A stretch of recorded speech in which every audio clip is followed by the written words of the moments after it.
બે જ દીકરા હતા એને, બીજા કઈ હતા નહીં ભાઈ. ને બંનેની પૈણાયેલા હતા. એકનું નામ સુનિલ ને એકનું નામ અમિત હતું. અને સાહેબ એકને પૈણીએ છે તો 3 કે 4 વર્ષ થયા હતા. એને 2 દીકરા છે અને એકને ભગવાનના હામું જોયું હતું સાહેબ. હવે એ બનાવ કેવો બન્યો છે સાહેબ? જે ખેતી છે બાજુમાં, ઘરની જોડે ખેતર છે ને ખેતરની અંદર ભાજી ઉગાડી, ભાજી લઈ અને સગડામાં મૂકી છે ને સવારે માર્કેટમાં જવાનું છે. આમ તો ડેલી સુનિલ કોઈને લઈને નતો જાતો ભાઈ. એનું પરિવાર કદાચ એની પત્ની હોય, કદાચ એનો બાપો હોય, કદાચ જાય. ને પહેલી વાર પ્રથમ વાર એના ભાઈને હંગાતે લઈને ગયેલો અમિતને. સાહેબ આ જગતની અંદર મત કોઈ લેવા જવું પડતું નહીં. એ જે બાળકો 2 ભાઈઓ ભાજી લઈ અને પાટણના માર્કેટમાં ગયા હોય, આ માણસો કીધું હોય કે લાઈ તાપીને જો, પણ પેલો કે મને નીંદર આવશે, મારે ઘરે વહેલું જવું છે. પણ એ જે માર્કેટ થી આવતા સાંઈબાબા ચોકડી છે, સાંઈબાબા ચોકડી, અને એંગરિયા બનાવ બન્યો. પણ કેવો બનાવ બન્યો તને?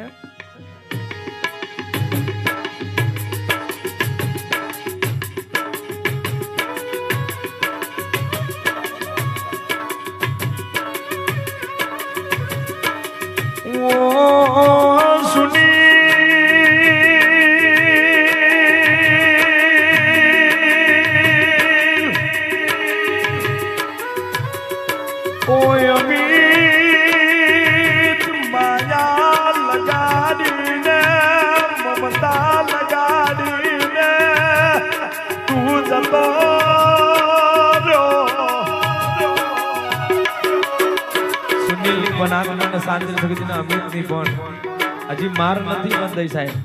તારીખ 17 પહેલો મહિનો 17 તારીખે સવારે 6 વાગે બન્યો તો આ બનાવ.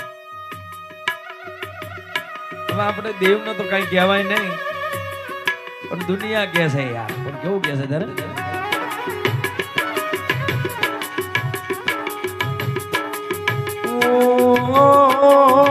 ભરત જોશી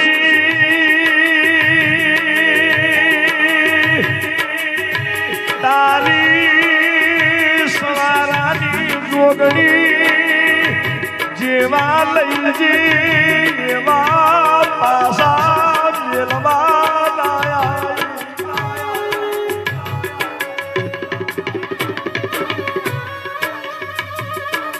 ઓ સુનીલ મરદ બોનાયો તો લાજા જેવું જીવતા જીવીને તું જતો.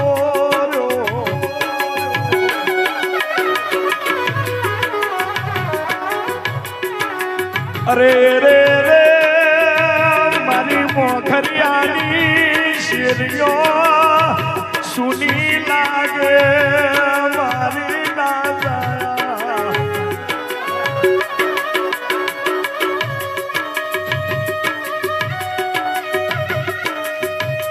પણ જેના મા બાપ રોવે ઓ સુની તારા નોના બબે દીકરા કાન મોટા થાય એને સ્કૂલમાં મેકવા કોણ જાય.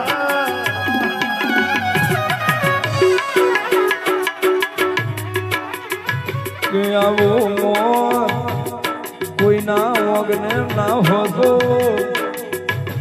2025 સાલમાં કોટાળાની અંદર 2 મરી જા કાકાના દીકરા. નયા પાટણ મેં એક માના સગા 2 દીકરા જતા.